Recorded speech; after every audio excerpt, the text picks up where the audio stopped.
Well, hello there and welcome back to the channel. Wow, it has been a while since I've uploaded anything onto this channel.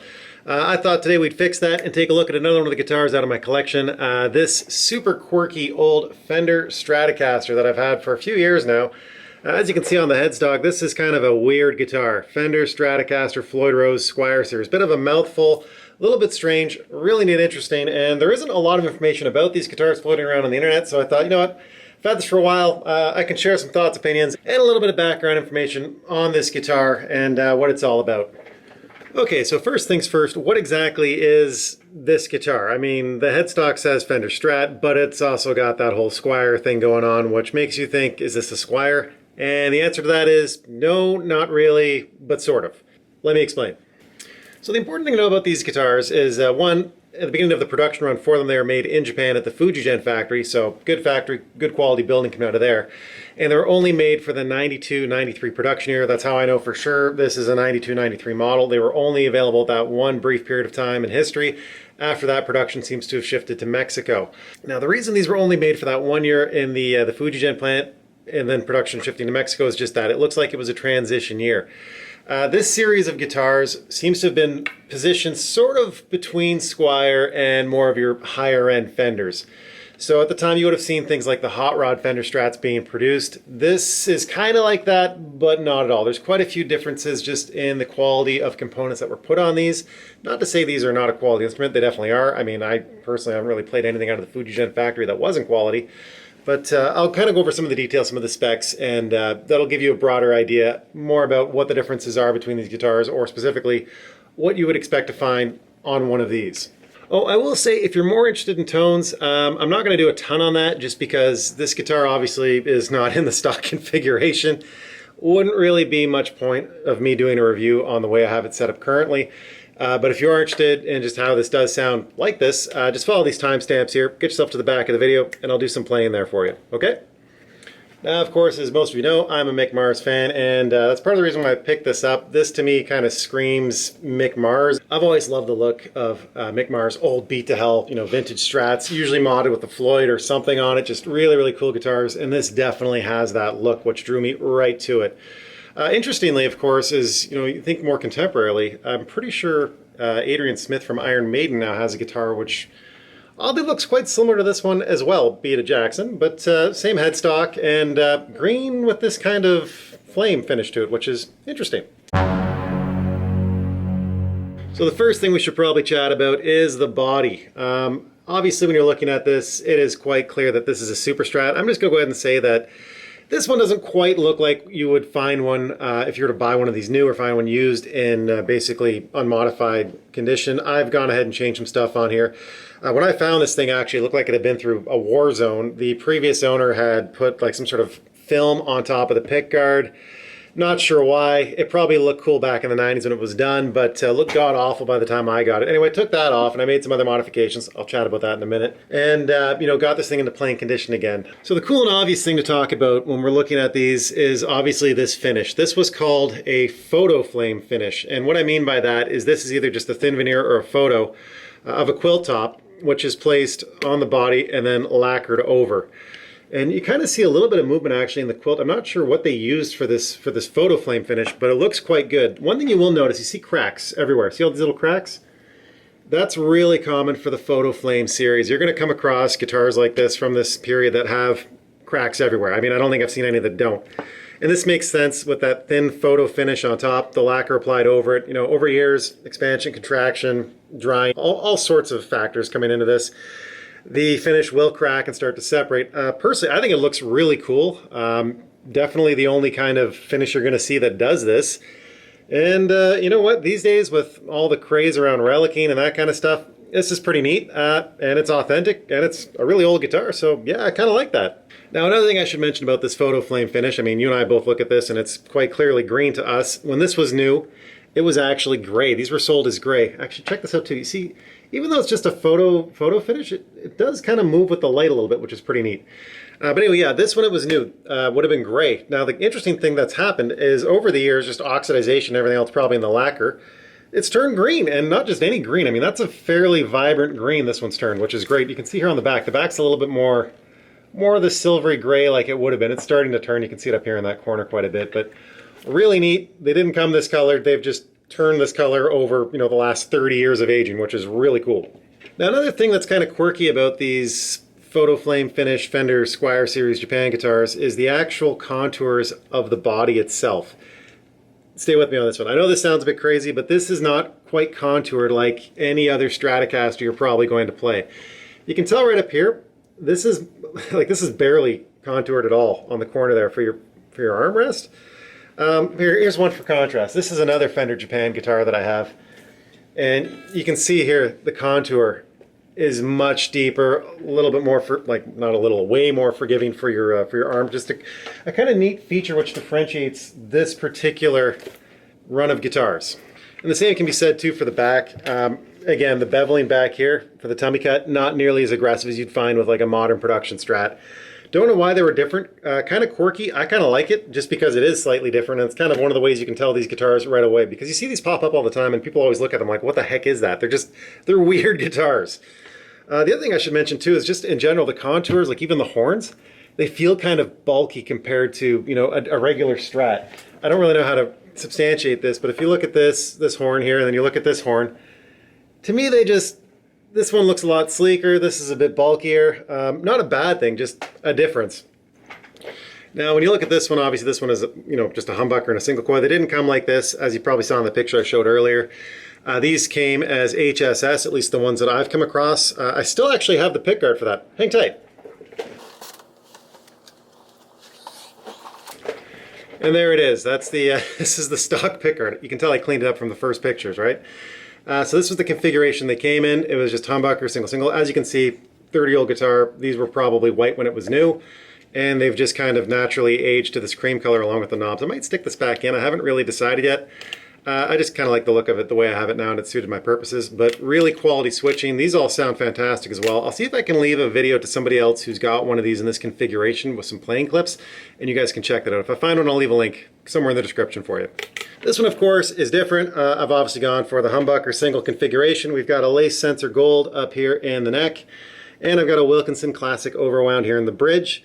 I did put in a Fender three-way switch, so it just switches the way you would think it would. And I took out one of the tone knobs, put a kill switch, because who doesn't like kill switches, right? Oh, also, something I should mention, this is obviously a Gibson-style knob that I put on there for the volume. The reason I put that there is I just like the way this feels, and it's easy to grab and pull out. I did split that just in case I needed some extra tonal variety, if you will. Anyway, but not stock, just something I did. Of course, I could change back to this if I want to. We'll see. I'm still having fun with it in this configuration for now. One thing I will point out as well, you can see right here, this is a Floyd Rose Pro. Now, this also is not a stock item on these guitars. This is a really nice unit. Actually, this is the only Floyd Rose Pro that I own. What came on these stock would have been the Floyd Rose 2 system, and this was probably to try and, you know, cut costs a little bit, because this, of course, was a model that wasn't quite up at the hot rod Strat level with a real Floyd. Not quite a Squier, but somewhere in the middle, right? But anyway, I've got a Floyd Rose 2 if you've never seen one here. I'll show you what it looks like. Yeah, so this here is a Floyd Rose 2. As you can see, these look a lot like the old Schaller style German-made trims you could get in the 80s as well. Actually, incidentally, I happen to have one of those right here as well. So very much this kind of design, which is pretty neat. Good quality units, just the same, but not what that guitar has on it currently. But yeah, that's more likely the kind of trim you would find on one of these guitar stock.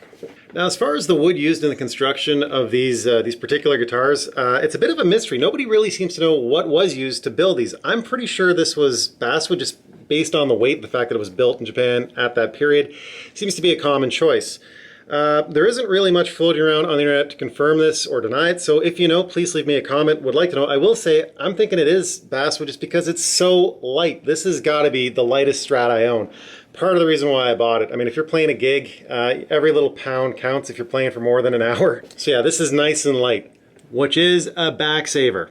Oh, something I forgot to mention earlier when we were looking at my other Fender Japan Strat, the red one, is the neck plate here. You can see the neck plate on this one is just a 4-bolt neck, which is fine. Not super ergonomic to get up here, but that's okay. Whereas by contrast, a lot of the stuff coming out of Japan at the time with this kind of configuration had this really nice beveled and recessed neck joint here, which feels excellent. Really, I mean, this isn't a problem at all. This is just a nice player comfort bonus to have.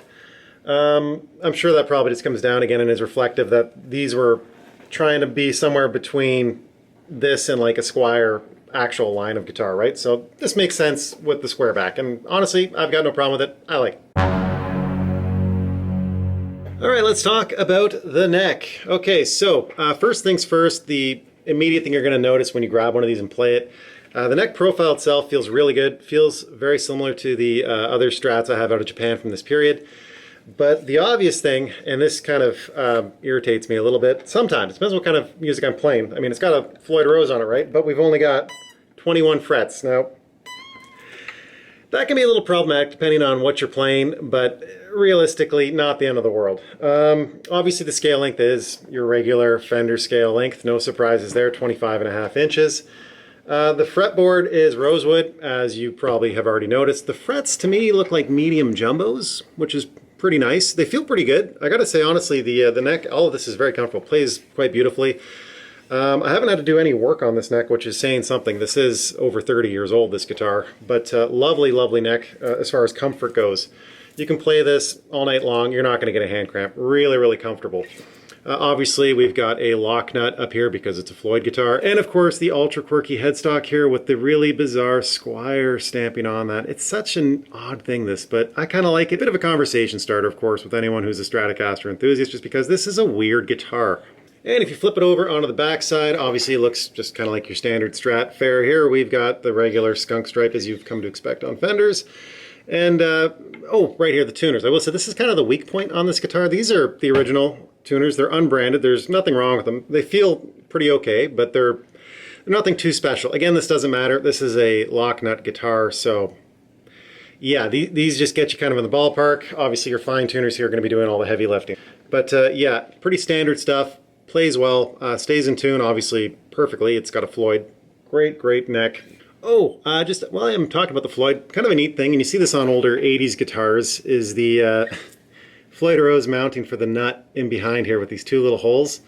You see this on old Kramers too. I've got a few that do this. I kind of like this. I'm sure this has to do with cost savings why they do it, because my other one with that Kaler on it does not have this setup. Could be just because it's a Kaler. But yeah, I don't know why people don't do that. I just think it looks pretty neat. It's just different, right? It doesn't, you don't feel it really when you're playing. I mean, your hand shouldn't be this far up, but just a quirky thing, kind of cool. Yeah, I like it. Now here's some really bizarre stuff about this particular Strat. Now this is an ancient one, of course, and it has been played and loved. You can see dings, dents, blemishes all over the place on this thing just because it has been used and abused probably by many owners over the last 30 plus years. Now the obvious things, which I didn't notice initially when I bought it, but did find later, is when the light hits this just right, you can see, there we go, it says Muck. So I guess somebody's nickname was Muck and they carved their initials into the back of the headstock, which is kind of different, kind of cool, but that's not all, folks. On the neck here, I don't know if I can get it, there we go, we got SLC, somebody's initials there, and then below that, I don't know if it'll show, I think it says Rabbit. Again, probably somebody's nickname. Probably 3 owners that had this at some point, I don't know. I gotta say, you don't really notice it when you're playing it, you don't feel it. I didn't notice it at first when I bought it, but kind of a weird and neat thing on this particular guitar. I mean, it's definitely been through some stuff. Anyway, that's all the information I have about this spec-wise. Here's a couple of videos of me playing it in this current configuration.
Alright guys, well there you have it. That is my review on this kind of weird, wacky, 1 year and 1 year only Fender Stratocaster Floyd Rose Series, Squier Series guitar out of Japan, which is pretty awesome, really quirky, and I guess getting kind of weird and rare at this point.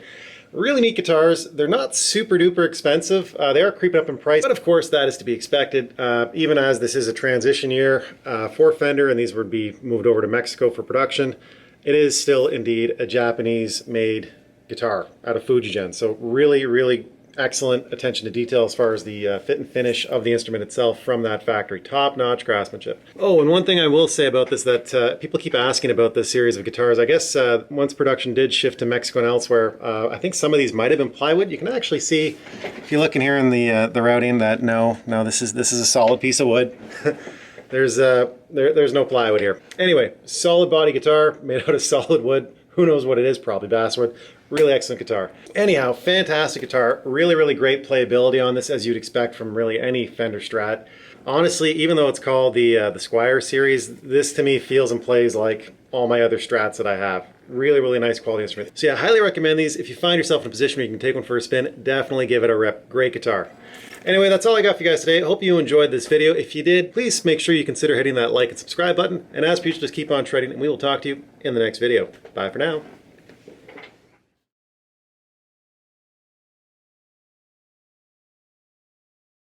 I should probably do that again.